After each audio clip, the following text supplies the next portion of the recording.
We are now going to create an individual data assessment.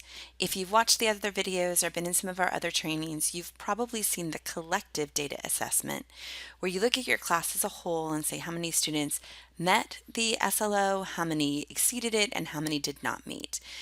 What we're going to do now is look at our students individually and say whether they exceeded, met, or did not meet the outcome.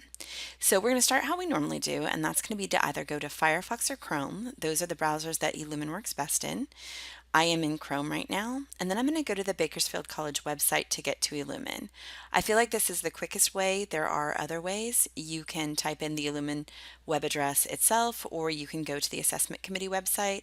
But today I'm going to show you, we're going to go to Bakersfield College, and then we're going to click up here in the left-hand corner on Inside BC. Now I'm already logged in, so I'm not going to get a login screen, but if you do this and you're not, it will ask for your BC email address and password. And then I'm going to go up here to Tools, and partway down you're going to see eLumen right here.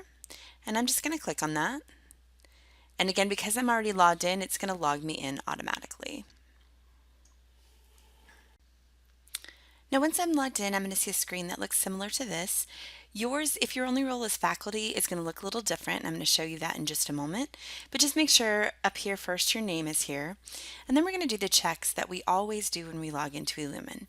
So first I'm going to check my role, and I want to be faculty, and that's not what I am right now. So I choose faculty. And then you'll see now I have a screen that looks probably more like what you are seeing. Then I'm going to choose my discipline or my department, and I have a drop down menu because I have a few different ones. I'm going to stick with English.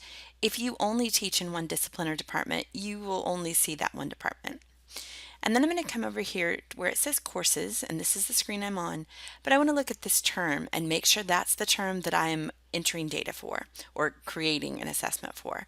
So spring of 2018 is what shows up. That's where I want to be, but you'll notice if I click that arrow, well, for me I only have spring of 2018, but you probably have other things there. And I'm going to go ahead and use this first course on my list, English B1A. I'm going to check my section number because you're going to notice that you don't see your CRN numbers here. So you might need to go to Banner or to your courses to check that to make sure this is the correct course for you. You will also be able to pay attention to the number of students, and you'll see if that matches the number of students that you think are in that course. So I'm going to start by clicking Add Assessment to create my individual assessment. And the default here is the individual student scorecard and rubric. That's where we want to stay. In the past, we've shown you how to do the collective. Now we're going to stay here in the individual. And it's very similar when you enter this information to what you would see if you were doing collective. I'm going to enter my assessment name, and just a reminder there, you want this to be which SLOs you are assessing. So if I'm only going to assess SLO number 2, or if I'm doing SLOs 1, 2, 3, and 4, or even all SLOs. Whatever you're going to do, I'm going to type that in here. I'm going to say SLO number 2 for me. And then the assessment description is going to be what tool did you use to assess that SLO. So I'm going to go ahead and say last essay of the term, and that's how I assess this. For assessment type, we are always going to choose summative SLO assessment. And as we've mentioned before, we really don't want you to check any of these boxes or change anything in this section here. We go down here to activity name and description, and you enter the exact same information you entered up here for assessment name and description. So again, this will be SLO number 2. And there's reasons for that I'm not going to get into right now, but just trust me, you want them to be the same because you want to be able to tell which SLO am I doing and which tool did I use no matter where this shows up. So again, last essay of the term. I'm not going to change the rating scale. I can't change that. I still want this to be outcomes oriented. Number of SLOs, I am only assessing 1, so I'm going to leave this. But if, for instance, you had said SLO 2, 3, and 4, then I would say 3 because that's 3 SLOs.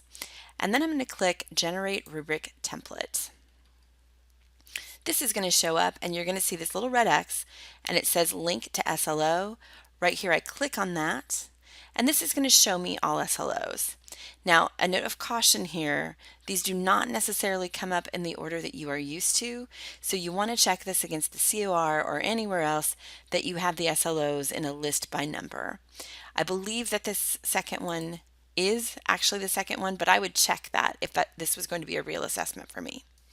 And then when I come down here, I have two options. One is save or save and add to the Library of Shared Assessment. Just a little something for you to think about here. If I go on and click Save and Add to the Library of Shared Assessment, and then later I decide that this isn't what I wanted or I wanted to do a different SLO, it's going to be harder to delete this. But if you only click Save, you're the only one that can see it. So my best suggestion here is take a look through it, make sure that this is what you want for this term that you've chosen, and then say save and add to the Library of Shared Assessment so that you and your colleagues can access this both for this term and in terms to come as long as you are using the same SLOs. So I'm going to go ahead and click that, save and add to the Library of Shared Assessment. This course right here, if you remember, is where I created that assessment. SLO number 2, last essay of the term, that is what I'm looking for because those are the words that I just used. And just a little note here, I want you to see the difference between a scorecard that is individual and one that is collective.